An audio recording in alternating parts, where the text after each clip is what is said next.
Bueno, entonces un poco la propuesta en esta presentación mía, como dije,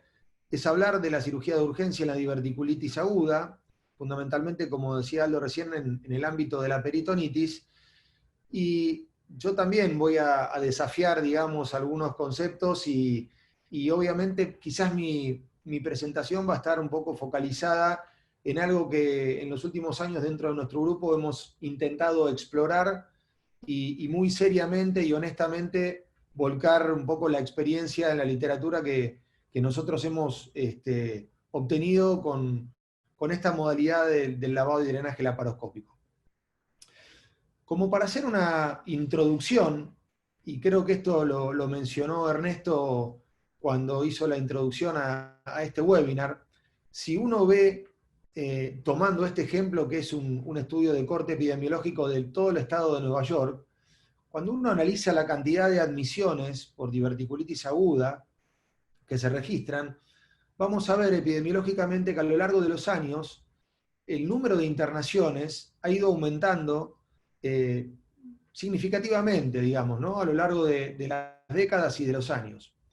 Sin embargo, cuando se analiza la cantidad de cirugías realizadas en esas admisiones y fundamentalmente la línea de puntos naranja, que es esta acentuada con la flecha naranja, que son la cantidad de cirugías de urgencia en esos pacientes que fueron internados, vamos a ver que a lo largo de los mismos años, la cantidad de cirugías de urgencia ha ido disminuyendo con el correr de esos años. Esto podría ser simplemente una toma de muestra en un solo estado de Estados Unidos, en este caso de Nueva York. Cuando vamos a otro tipo de análisis, en este caso en el estado de Toronto, en Canadá, vamos a ver de alguna manera resultados similares.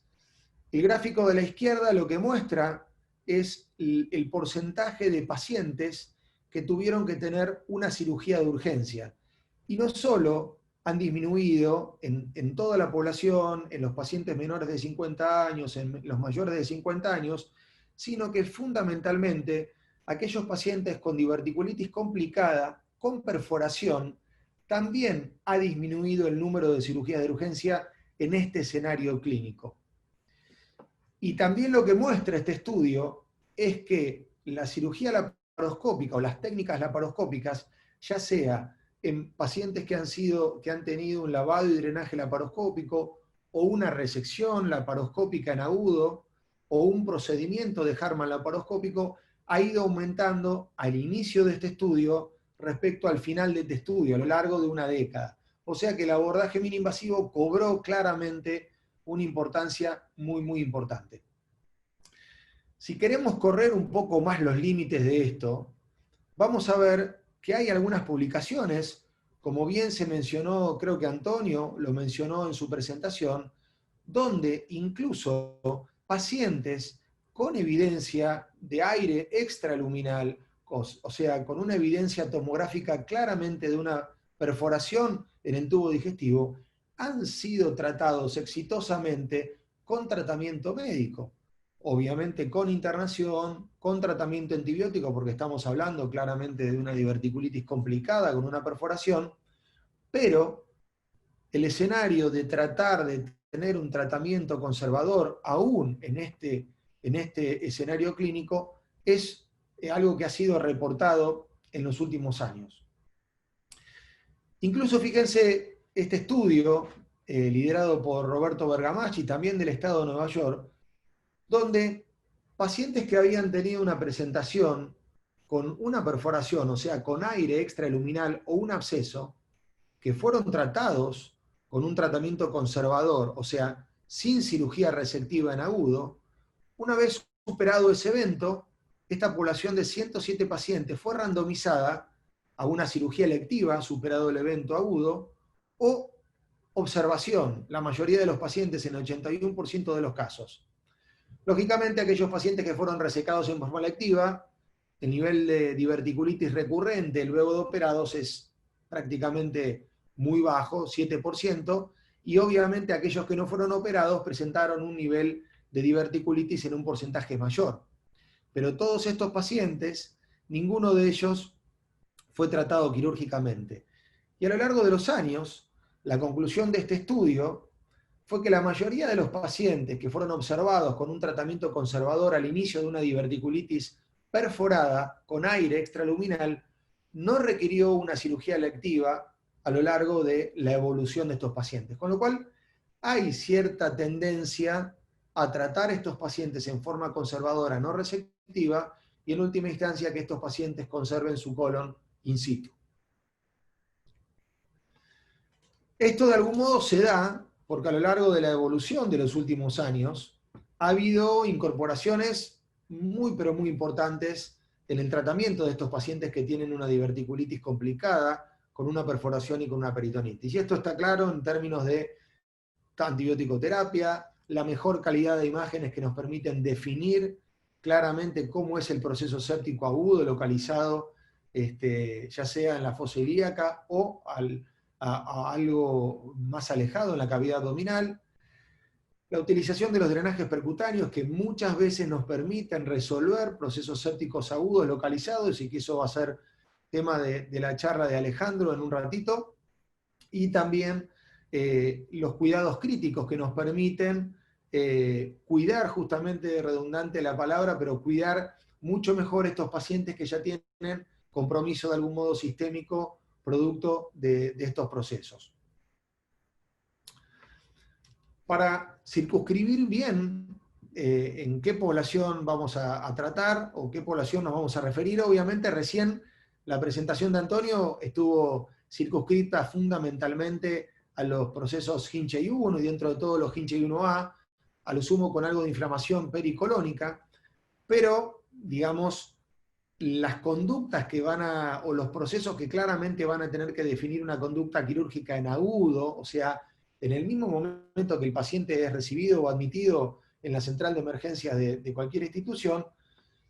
son los pacientes que tienen o una perforación macroscópica, que tienen una peritonitis fecal, que no va a ser la población central de mi charla, sino fundamentalmente los pacientes que tienen una peritonitis generalizada purulenta, de 4 cuadrantes, donde ahí quizás es la población más proteiforme, la más variada, y donde fíjense que han sido publicadas todas las opciones terapéuticas, desde un manejo no operatorio, con antibióticos, como hemos visto en uno de los slides al principio de mi presentación, pasando por el lavado y drenaje laparoscópico, la resección con anastomosis primaria, ya sea con protección o sin protección, o también con el procedimiento de Harman. O sea que, evidentemente, si hay posibilidad de ofrecer estos 4 procedimientos a este tipo de población,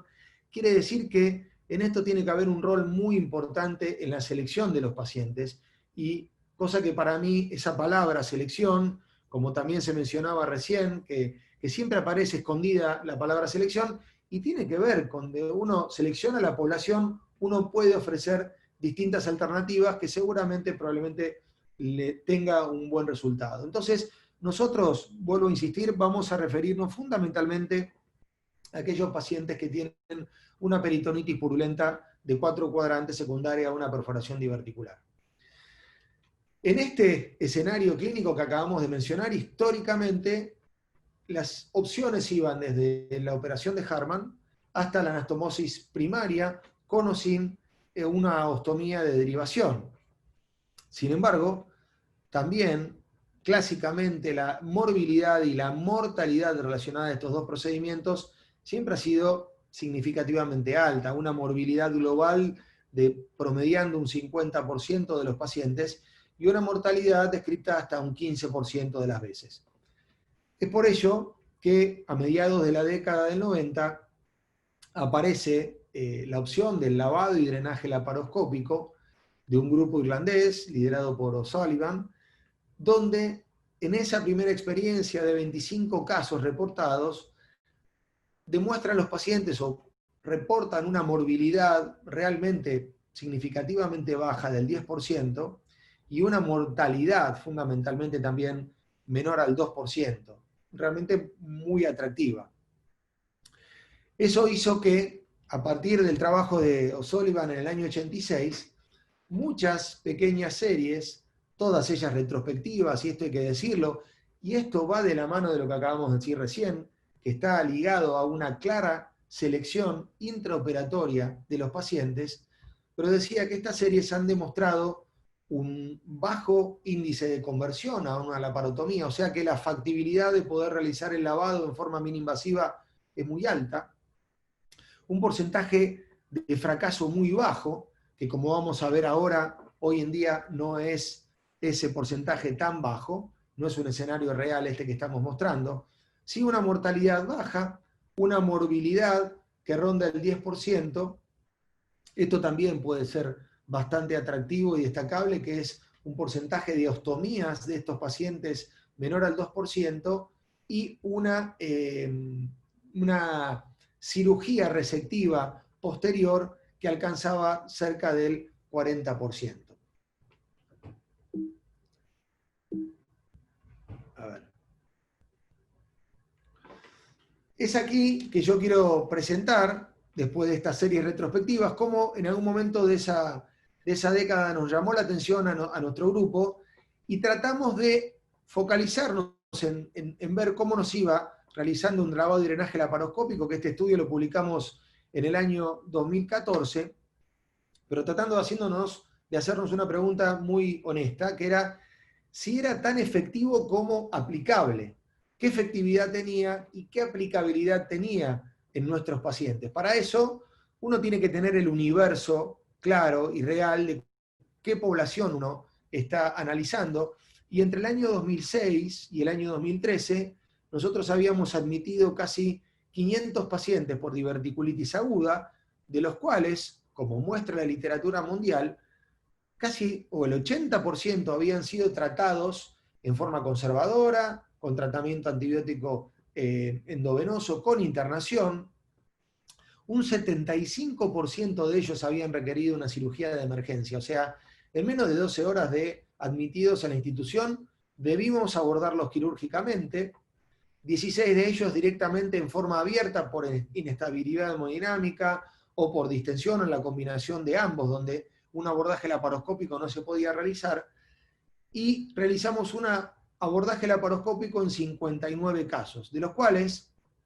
excluimos de realizar un lavado y drenaje laparoscópico en 13 casos, porque en 3 pacientes nos encontramos con un Hinchey 2, o sea, un absceso localizado. En 5 pacientes no era una peritonitis purulenta, sino una peritonitis fecal con una perforación macroscópica. En 3 casos, y que esto para mí es el foco más importante de la discusión, como vamos a ver ahora, la prueba neumática intraoperatoria había sido positiva en 3 pacientes, y esos pacientes para nosotros, cuando hay una perforación evidente, son claramente pasibles de una resección quirúrgica del segmento afectado, y en 2 casos ni siquiera hizo falta hacer una prueba neumática porque veíamos una perforación claramente evidente en ese sigma. Por lo tanto, fueron 46 los pacientes que pretendimos darle la chance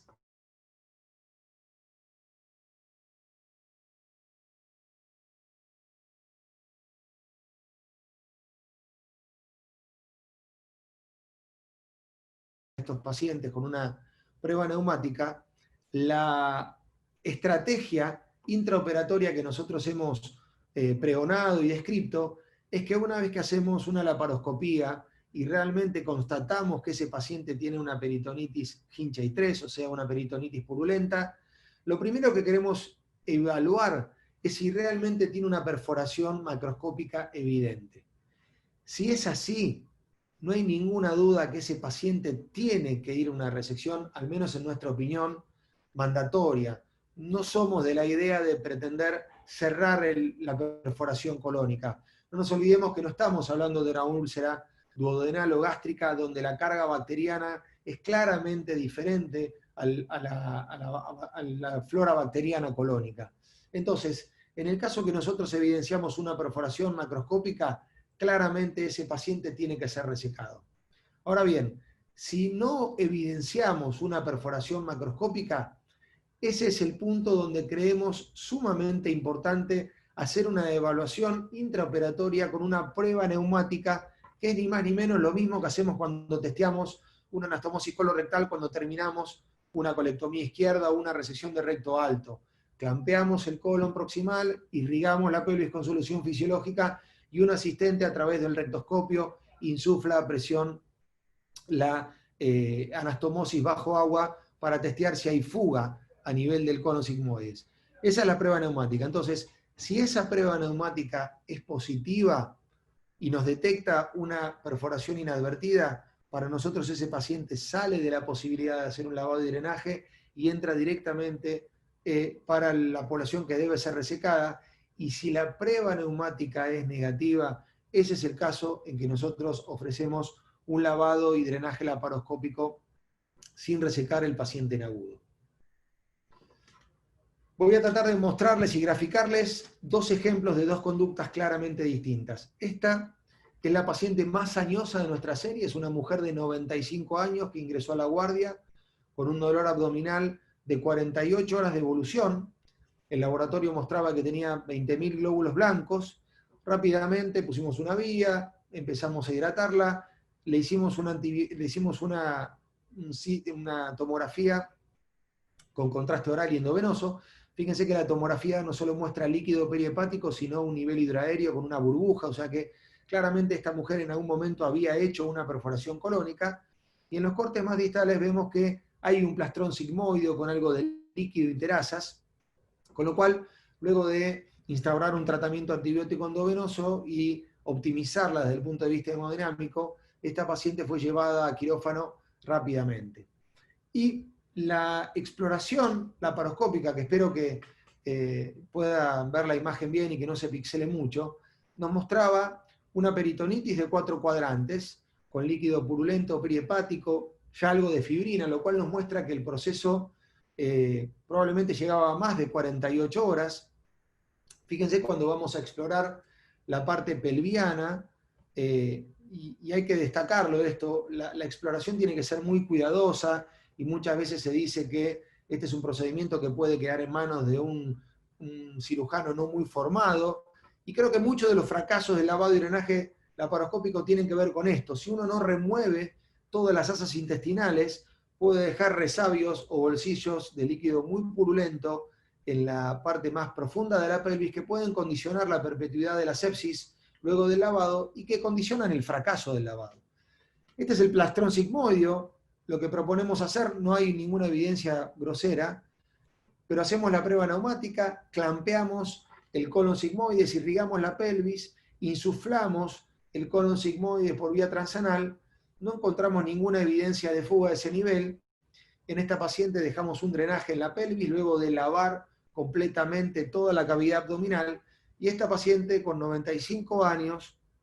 luego de estar 5 días internada con tratamiento antibiótico endovenoso, fue dada de alta tolerando dieta blanda, sin resección y sin una ostomía. Ahora, ¿todos los pacientes son así? No. Vamos a ver este otro escenario, que es el de un paciente de 45 años de edad, que también ingresó con un abdomen agudo, una tomografía muy similar, con aire y líquido dentro del abdomen.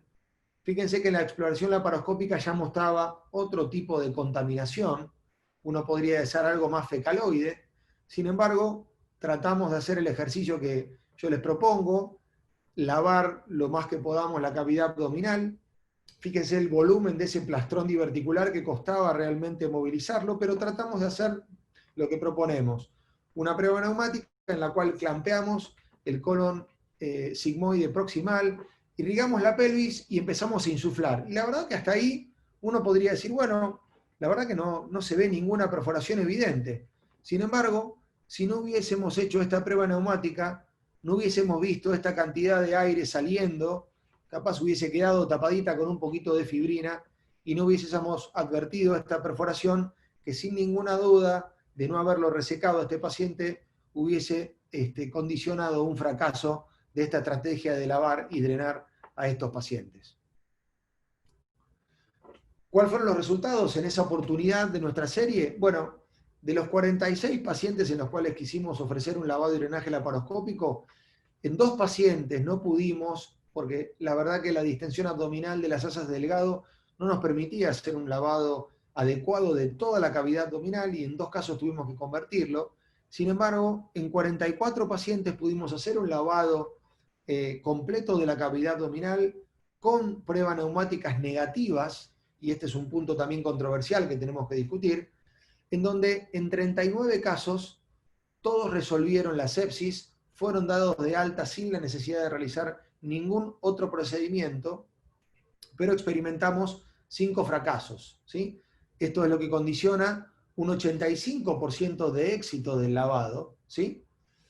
Un 15% de falla del lavado, 5 pacientes de los 46 que pretendimos lavar, y un porcentaje global de toda esta población de ostomía de 6,5%. Solamente 3 pacientes tuvieron una ostomía temporaria, que está dado por, dentro de los 5 pacientes que fracasamos, a 2 de ellos les realizamos una resección con anastomosis primaria sin protección.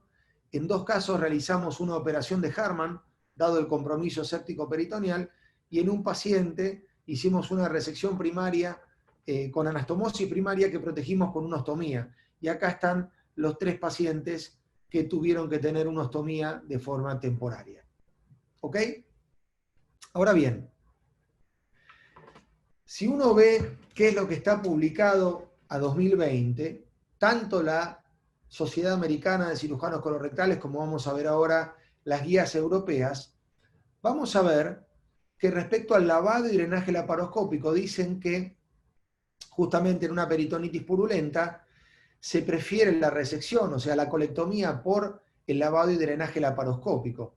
ya que el lavado y drenaje laparoscópico está asociado a mayor porcentaje de cirugías secundarias una vez realizado el lavado versus la colectomía. Y esto tiene una fuerte recomendación basada en una alta calidad de la evidencia, basado en 3 estudios prospectivos y randomizados que ahora vamos a mencionar.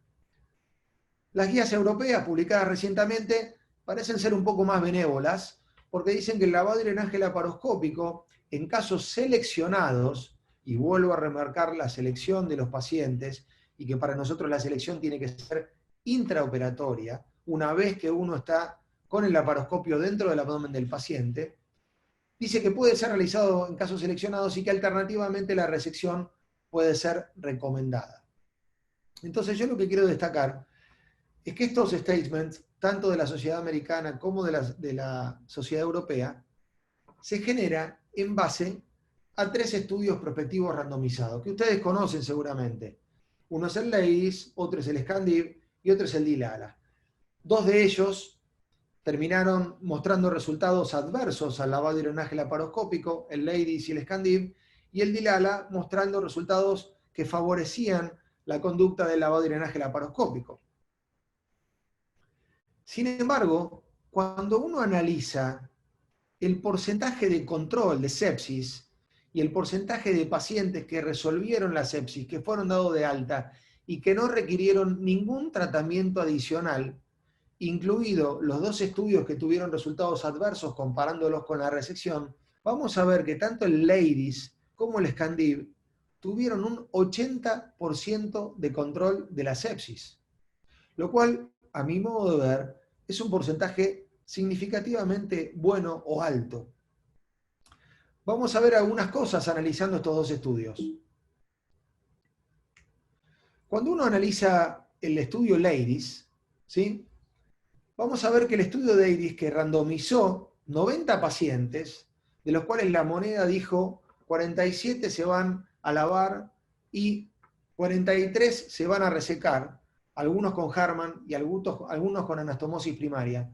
Vamos a ver que esos 90%, esos 90 pacientes, fueron aportados por 34 centros de Europa, fundamentalmente de Holanda. Esto quiere decir que cada centro aportó menos de 2 pacientes al estudio. Entonces, en primer lugar, yo me pregunto, ¿qué nivel de experiencia tenía cada centro aportante en realizar un lavado y drenaje laparoscópico? Porque como yo les dije recién, si uno no profundiza el nivel de lavado y remueve toda la cantidad de pus en los bolsillos de la pelvis, es probable que ese lavado fracase claramente y que requiera una cirugía secundaria en el posoperatorio. No obstante esto, como les acabo de mencionar, y esto está reportado en el apéndice de este estudio, el porcentaje de control de sepsis de los pacientes que fueron lavados fue del 76%, lo cual, como dije recién, para mí es un porcentaje elevado. ¿Qué pasa con el Scandip? El Scandip también tiene para mí serios cuestionamientos, porque viene también de 21 centros, y cuando uno analiza los centros que los cuales proveyeron la población de los pacientes, vamos a ver que si bien hay centros de referencia terciaria, hay pequeños hospitales de comunidad, donde la formación en cirugía laparoscópica y en cirugía laparoscópica avanzada y la posibilidad de contar a veces con un cirujano con experiencia o un cirujano colorectal es bastante baja. También aquí el porcentaje de aporte de pacientes es bastante bajo, solo 3 pacientes o menos de 4 pacientes por centro. Y otra cuestión cuestionable, a mi modo de ver, cuando leí este artículo allá por el año 2015, es que la randomización de ver a quién lavamos o a quién lavaban y a quién resecaban se hacía antes del hallazgo laparoscópico intraoperatorio. Entonces yo me pregunto, si la laparoscopía luego observaba que había un paciente que tenía una perforación, o no hacíamos ninguna estrategia intraoperatoria para ver quién lavar o quién no. Si había una perforación y la moneda decía que había que lavarlo, ¿ese paciente se iba a lavar? Esto ya tiene que ver con cierto cuestionamiento ético que muchas veces tienen los estudios randomizados que no se pueden reproducir exactamente. Esto que yo destaco, perdón, y lo que les decía antes, incluso con este criterio de la randomización preoperatoria, este estudio, de los 74 pacientes que se lavaron, el 80%, 59 de ellos, no tuvieron que tener ninguna otra cirugía y resolvieron su sepsis. Entonces, para mí esto es un porcentaje elevado, y como quería decir recién y me adelanté a una diapositiva, esto no solo lo menciono yo, sino que inmediatamente después de que este estudio sea publicado en JAMA, otro cirujano del estado de Nueva York publica en JAMA una carta de lectores donde justamente lo que dice es si este 80% de control de la sepsis, en vez de hablar en contra del lavado y drenaje laparoscópico, no estaría hablando a favor. Y que lógicamente debería haber una evaluación intraoperatoria para tratar de ver qué pacientes son los que pueden beneficiar y evitar una resección quirúrgica en medio de un ambiente hostil como es una peritonitis. Como todos los que estamos involucrados en este webinar sabemos que no es un escenario sencillo. Por otro lado, otra carta de lectores en este mismo volumen del JAMA, unos autores italianos también cuestionan esto que yo les acabo de mencionar. ¿Cómo puede ser que la randomización se haga antes de la exploración laparoscópica sin dejar lugar a una exploración laparoscópica intraoperatoria? Y también cuestiona el nivel de entrenamiento que tengan los cirujanos que pretendan hacer un lavado y drenaje laparoscópico, porque cuando uno analiza claramente el material y métodos de este estudio, ve que hay un porcentaje muy alto de cirujanos en vías de formación y en vías de entrenamiento que estuvieron involucrados con el drenaje laparoscópico. Y el porcentaje de cirujanos colorectales y ya entrenados que han pasado su training está vinculado fundamentalmente a aquellos pacientes que debieron ser resecados. O sea que esto también tiene un bias, un sesgo importante que puede estar impactando en los resultados de estos estudios randomizados. Y como dije antes, la guía americana y la guía europea basan sus recomendaciones en estos 3 estudios randomizados. Dicho esto, hay que ser sumamente honesto, y el lavado y drenaje laparoscópico tiene algunos cuestionamientos que yo también tengo que destacar. Y básicamente es que todas las publicaciones que están acá en este estudio, y ahí está el estudio nuestro con la cita 29, no tiene una clara estandarización de cómo realizar el lavado, sí tenemos que movilizar el colon o las asas que están en la profundidad de la pelvis. Algunas publicaciones para los que detectan una perforación en algunos grupos, sobre todo algunos grupos italianos, han pretendido cerrar la perforación, el volumen de fluidos con el cual se realiza el lavado, el criterio, la definición de conversión y la definición de falla. No hay un criterio homogéneo para definir cómo hacer un lavado que nos dé la mayor posibilidad de éxito. O sea que esto es importante y esto hay que destacarlo y hay que decirlo. Después de nuestra publicación,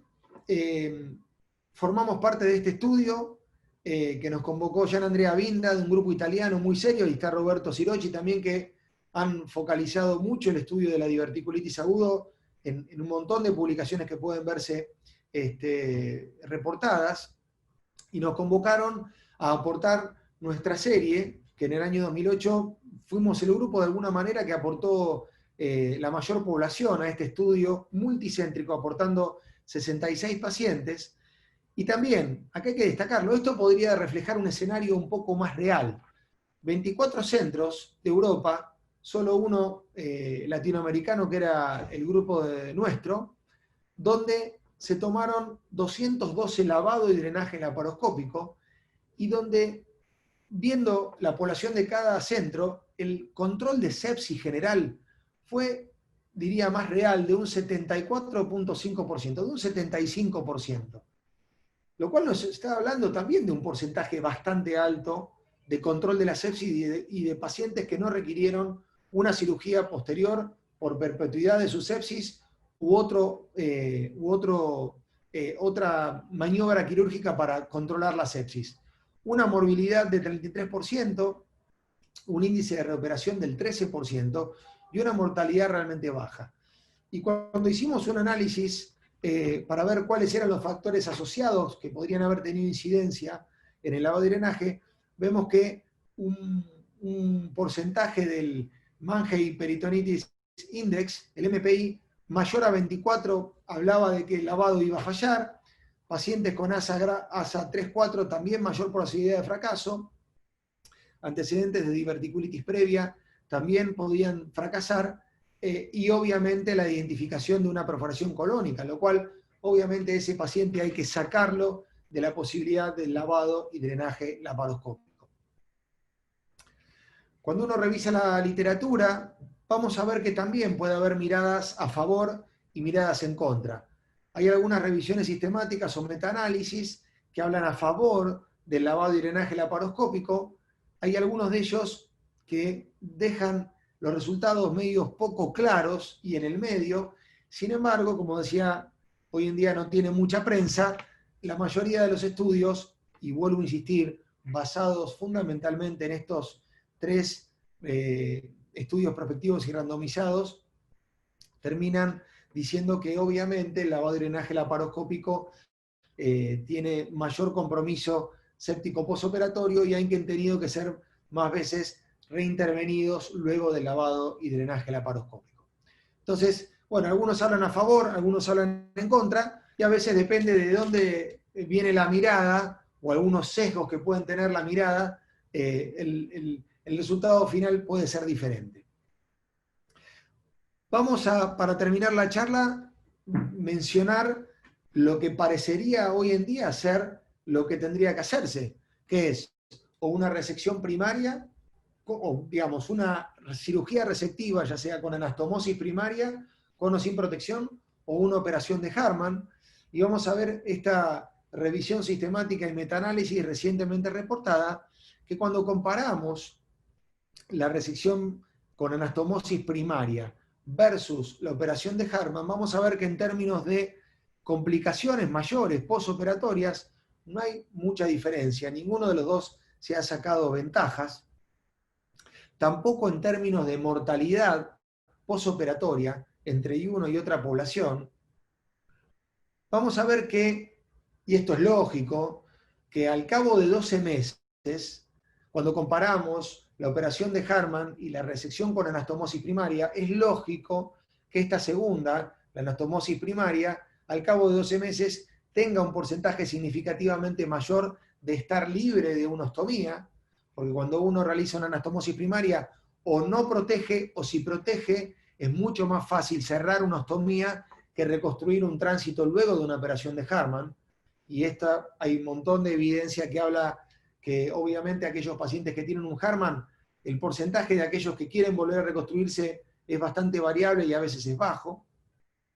Y también hay, a favor de la anastomosis primaria,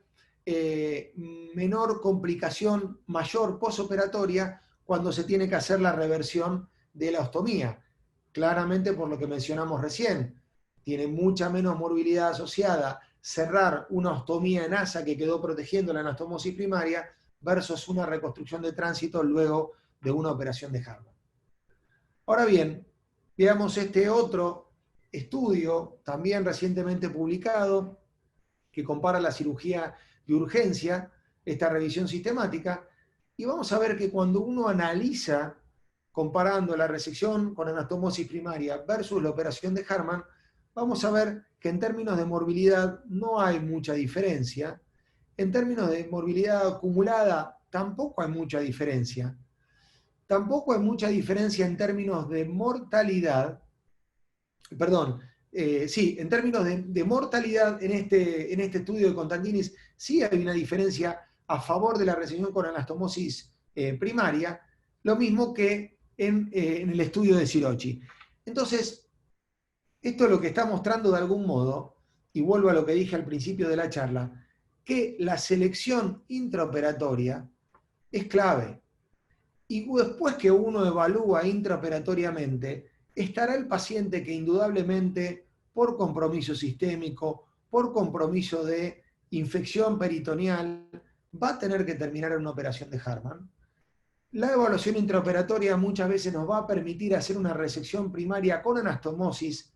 incluso sin protección, donde sabemos que ese paciente va a andar muy bien, y puede haber, y en mi opinión debe haber, una población importante, creo yo, que se puede beneficiar muy bien con un lavado y drenaje laparoscópico. Y si vamos a analizar, y esto es un estudio publicado también recientemente, el año pasado, analizando un escenario real de qué es lo que sucede, y fíjese, impactante número, analizados 2.700 pacientes, realizado la base de datos de calidad del Colegio Americano de Cirujanos, casi 3.000 pacientes en un montón de instituciones de Estados Unidos, académicas ellas. Fíjense que cuando analizan qué conducta se tomó cuando se realizó una cirugía por una diverticulitis perforada, vamos a ver que el 92% de las veces esos pacientes salieron de quirófano con una operación de Hartmann y solo el 8% de las veces esos pacientes fueron resecados y tuvieron una anastomosis primaria con o sin una ostomía. Pero cuando uno analiza la población de este estudio, vamos a ver que hay una diferencia significativa en términos de comorbilidades de estos pacientes, de la funcionalidad de estos pacientes, del grado de enfermedades previas que estos pacientes tenían y sobre todo de la morbilidad y la mortalidad. Con lo cual, claramente, a estos pacientes se les ofreció una operación de Hartmann porque claramente eran pacientes diferentes. E insisto nuevamente con la selección. Para cerrar, y como mensaje final, quizás la selección de estos pacientes, cuando estamos enfrentándonos a una peritonitis perforada por una diverticulitis aguda, quizás ya no sea solo la clasificación de Hinchey lo que nos haga tomar una decisión u otra decisión, sino que tengamos que tener no solo la clasificación de Hinchey, sino conocer las comorbilidades de los pacientes, tratar de objetivarlo con algún score más rígido, más duro, como puede ser el de Mannheim o el de Possum, los hallazgos radiológicos y obviamente la experiencia del grupo quirúrgico para tener criterio intraoperatorio, para saber cuándo resecar o cuándo no. Y me parece que con todas estas variables es probable que podamos llegar a tomar una decisión final que todavía no tenemos muy claro. En conclusión, y como dije, mi presentación quizás tiene el sesgo de lavado y drenaje laparoscópico, con todo lo que hemos visto, el lavado de drenaje laparoscópico sigue teniendo un porcentaje de resolución de la sepsis que ronda el 80%. Y para mí eso es un porcentaje que puede leerse favorablemente. Sin embargo, tenemos que tener en cuenta que ese 20% va a fracasar y que probablemente tengamos que tener alguna segunda conducta quirúrgica con esos pacientes. Los estudios, las revisiones sistemáticas y los estudios randomizados que compararon la operación de Harman con la anastomosis primaria con o sin ostomía de derivación muestran resultados bastante similares en términos de morbilidad y mortalidad, que el escenario real, como acabamos de ver hoy en día en los Estados Unidos, al menos donde tienen muy buena data o base de datos, la operación de Harman sigue siendo una operación muy frecuente y que frente a esa operación podemos ofrecer alguna alternativa menos agresiva desde el punto de vista de la resección y que, como dije recién, la selección y fundamentalmente la selección intraoperatoria, al menos para mí, sigue siendo una clave para saber cuál es la mejor decisión que vamos a tomar en estos pacientes. Bueno, termino acá y quedo abierto a cualquier pregunta o comentario que quieran hacer todo el panel de invitados o la gente. Muchísimas gracias.